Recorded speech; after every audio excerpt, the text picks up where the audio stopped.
تبارك الذي نزل الفرقان على عبده ليكون للعالمين نذيرا۔ بسم اللہ الرحمن الرحیم۔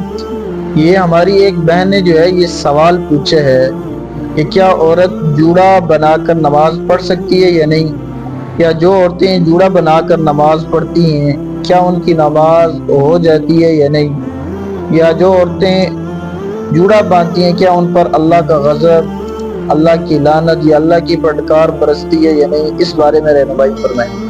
تو بہت اچھا ہماری بہن نے کراچی سے سوال پوچھا ہے۔ اکثر اس سوال کے بارے میں ہماری بہنیں جو ہے ڈاؤٹ کا شکار رہتی ہیں، تشویش کا شکار رہتی ہیں۔ تو آپ تمام ناظرین اور سامعین سے گزارش ہے کہ اگر آپ حضرات ہمارے چینل پر نئے ہیں تو آپ حضرات سے گزارش ہے کہ ہمارے چینل کو ضرور سبسکرائب کریں، اور ویڈیو پسند آنے کی صورت کے اندر اس کو لائک اور شیئر ضرور کریں، تاکہ آپ حضرات بھی اس کار خیر کے اندر صدقہ جاریہ کے طور پر آپ حضرات بھی جو ہے شامل ہو سکیں۔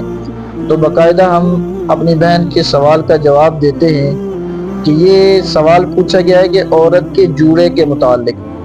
تو عورت کے لیے نماز کی حالت کے اندر بالخصوص جوڑا باندھنا یہ زیادہ افضل ہے، یہ زیادہ بہتر ہے، زیادہ ثواب کا باعث ہے۔ اس لیے عورت جب نماز پڑھتی ہے تو عورت کے بال جو ہیں یہ 70 میں شامل ہیں۔ جب وہ سجدہ کرتی ہے تو سجدے کی حالت کے اندر اگر اس نے جوڑا نہیں باندھا ہوگا، اس کے بال بکھرے ہوں گے، تو یہ زیادہ جو ہے بے پردگی کا احتمال ہے۔ اس لیے عورت کے متعلق یہ مسئلہ ہے کہ عورت اگر اپنے بالوں کا جوڑا باندھے نماز کی حالت کے اندر یہ زیادہ بہتر ہے، زیادہ افضل ہے۔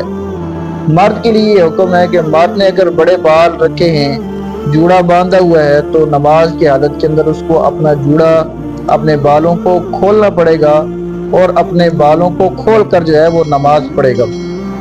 البتہ جوڑے کے متعلق ایک روایت جو ہے مسلم شریف کے اندر موجود ہے۔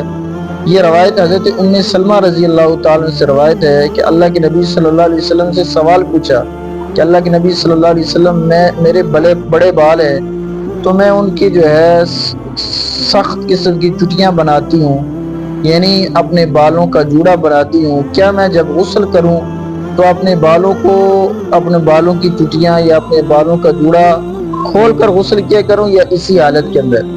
تو اللہ کے نبی صلی اللہ علیہ وسلم نے ان کے سوال کا جواب دیا کہ تم اپنے بالوں کو مت کھولا کرو، بلکہ اپنے سر کے اوپر بالوں پر جو ہے اتنی تیزی کے ساتھ پانی بہاؤ تاکہ تمہاری بالوں کی جڑوں تک پانی جو ہے یہ پہنچ جائے۔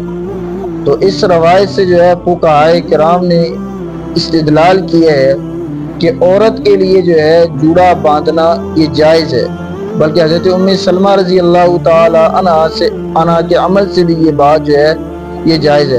اسی طرح عورتیں جو ہیں اس بات کے اندر بھی تشویش کا شکار رہتی ہیں کہ یہ بعض عورتیں جو ہیں اپنی کمر کے پیچھے یعنی اپنی گردن پر بالوں کو سمیٹ کر ایک جوڑا باندھتی ہیں، کیا وہ جائز ہے یا نہیں؟ تو اس سے یہ بات بھی ثابت ہے کہ عورت کے لیے اس طرح یعنی اپنے بالوں کو جو ہے اپنی گردن پر سمیٹ کر جوڑے کی شکل کے اندر باندھنا یہ بھی جائز ہے۔ اور اس کے اندر بہت سے لوگ ڈاؤٹ کا شکار رہتے ہیں، یہ مسئلہ بھی اچھی طرح سمجھنا چاہیے۔ عورت کے لیے اپنے بالوں کا جوڑا بنا کر یہ نماز کی حالت کے اندر بالخصوص جوڑے کی حالت کے اندر نماز پڑھنا یہ زیادہ افضل ہے۔